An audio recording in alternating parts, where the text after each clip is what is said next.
How to fix Honor Magic 7 always on display not working. So let's start the video. First of all, restart your device.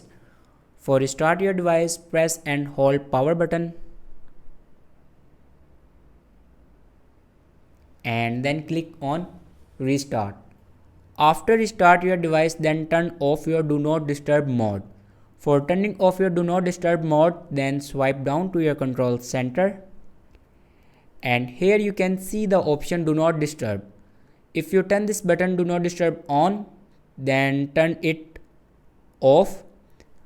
After turning off do not disturb, then open settings and scroll down and click on system and updates, and then click on software update.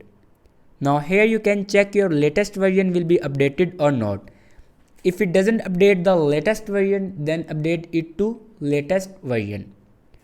After that, go back and click on reset. On top you can see the option reset all settings. Now click on it and then again click on reset all settings. After reset all the settings, your problem will be fixed. Thanks for watching this video.